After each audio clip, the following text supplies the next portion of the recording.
Soup is a liquid food. All liquid foods are soup. You take cereal, you pour it into liquid, it's a liquid food in a bowl that you eat with a spoon. Cereal is a type of soup. Dan, frankly, I beg to differ. Bring it on. The most basic element of what makes a soup is composed of other things. And the basic element of what makes cereal is milk, and milk is not composed of other things. The soup is something that is created. If soup doesn't exist, you can't go pick soup off a tree, but I can go grab a teat. Cows have teats, everybody. Yes. That's where milk comes from. We don't need to censor that. Simply a mixture of milk and cereal does not constitute soup. But if I just filled a pot with water, cut up some carrots, threw the carrots in there, simmered them until they were soft, ladled the water and carrots into a bowl, would that be soup? It would be bad soup, but it would still be soup. But milk in a bowl is not soup. But the water is still, in that case, essentially water. It has not been transformed. It has been transformed. Now How so? It's been adulterated with carrots. Have you never had cereal milk? Milk is adulterated with cereal when you add the cereal. But there hasn't been enough transformation. There would have to be some manipulation in terms of heat or a very, very prolonged steepage. A prolonged steepage, you say? Yes. So what if I were to take a bowl of cereal and let it sit out for 6 hours? That sounds horrifying. Why would you do that just to prove your point, Dan? To prove you wrong. What kind of person are you? And I would eat it and it would taste great because I would be right. You're losing the fundamental elements of what makes cereal cereal. This soggy mass of stuff, that to me would be soup. What if I were to take that and then add new fresh cereal in? On top? I actually recommend pouring some cereal into the bowl, adding milk, letting it sit for a minute or two to get a little bit soft, and then adding more cereal so that you have textural contrast. That's a pro move. Thank you. Would that then be both cereal and soup? What are you, perverse? This is scary stuff, dude. Is a taco a sandwich? No, it is not. Dan, what is a sandwich to you? A sandwich or a taco is not defined by ingredients, it's defined by structure. Typically, for a food to be a sandwich, you need to have 2 discrete food items and then a filling in between. You believe a hot dog to be a sandwich? Yes, I do believe a hot dog is a sandwich because of the hinged bun. Okay. If you sever the hinge, it does not cease to be a sandwich. You are not fundamentally altering the structure. The hot dog will fall out completely. No, you can still hold it together with you your hands. You It's can, still- but that's not the way it's meant to be. When you take a hard shell taco and sever the hinge and slice it from end to end, the taco falls apart. Your taco ceases to be a taco. Picture the taco. If it cracks, turn it sideways so that it's functioning as a classic sandwich. But it's no longer a taco. When you sever that hinge, it ceases to be a taco and becomes a sandwich. Taking one slice of bread and putting peanut butter and jelly on it and then folding it into a U, are you saying that that is a peanut butter and jelly taco? You'd have to. No, I don't You think... must say it. No, I must you not. You must admit. I must not. Well, then if it's a sandwich, then a taco is a sandwich. No, because it's not just anything that is bent in the shape of a U. It has to be a taco shell. But a sandwich cannot be a taco if it's made of bread. Correct. A taco can become a sandwich, but a sandwich cannot become a taco. Now, what if you had a taco shell with peanut butter and jelly in it? I'm listening. The hinge breaks, but because the peanut butter is so sticky, it maintains the exact same structure. I say that it is a taco and a sandwich at once. Only in a theoretical world, Mike. If you look at a liger, which is the offspring of a tiger and a lion, is this a lion? Is it a tiger? It's somewhere in between.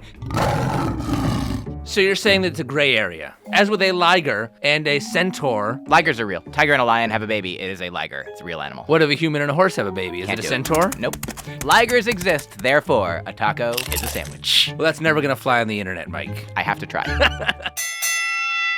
If you're at a nice dinner party or a restaurant, it is okay to eat green beans with your hands.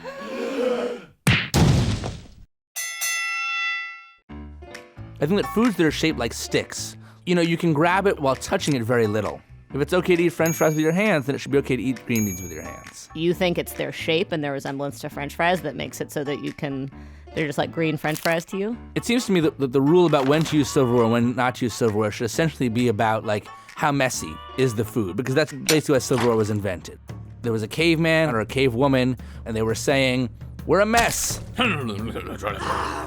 And they made a prehistoric fork. Maybe they made a spork first. It is about messiness, but there's a precedent for messy finger foods also, right? And similarly, fried foods look like you're supposed to pick them up with your fingers. So a fried green bean, like a tempura green bean, I think absolutely go with your fingers. What if I were to fry green beans and French fries together, put them in a pile on a plate, mixed together? Clearly you'd pick up the fries with your hands and eat them. Would you also pick up the green beans? In that case, yes, you can pick up the green beans with your hands. What should be the deciding factor for a finger food is like a self-contained vessel. Like a mozzarella stick has a breading vessel. What if you were to take a stick of butter and insert one green bean into it the long way? If you had to pick that up and bite into Oh, no. would it be acceptable to pick that up because now the green bean is encased? I don't think butter counts as a case. Society has a lot of rules. I think that society is not going to hold us back. At least it's not going to hold me back. I think that you might be flying a little too close to the sun. I do support your vision. Will you come to my rally? Absolutely, anytime, especially if there's fried green beans there. Good old-fashioned spaghetti with tomato sauce is a salad. No. Is spaghetti a salad? The answer is no. Do you agree that a traditional pasta salad is a salad? I 100% agree that a pasta salad is a salad, specifically and arguably because one dresses a salad. And if a pasta salad is dressed, then it's a salad. If it's sauced, then it's a pasta. And what exactly is the difference between a dressing and a sauce? A dressing, for the most part, is vinegar-based, unless it happens to be dairy-based, whereas a sauce tends to be savory in nature, but not acidulated. Wait, hold on. I need to look that word up in the dictionary. Acidulated. I have no idea. I have no idea what that means. Does it mean like it has acid in it? Quite acidic. So acidulated is just a really pretentious way of saying acidic. It's acidic, yeah. Like it's got salad dressing on it and not sauce. Just because something has some wet sauce over it makes it a salad, it's an erroneous claim because if I just arbitrarily labeled whatever food stuff I wanted with whatever label, my customer ordering a salad and confronted with pasta and spaghetti sauce would be irate. I'll grant you that people don't commonly call spaghetti and meatballs a salad. But times change. I may just be a little bit ahead of my time. Okay, maybe I was sent here from the future. You think that these are the salad days? I think that we're headed to the salad days as soon as people start calling spaghetti and meatballs a salad. Well, we're constantly trying to become more and more healthy. The more that we can shove into that salad category, the better I can feel about myself, the happier I'll be. So I want to thank you, really, for making spaghetti into a salad so that I can eat it with abandon. You look like a very healthy meatball sub. Thank you, Dan.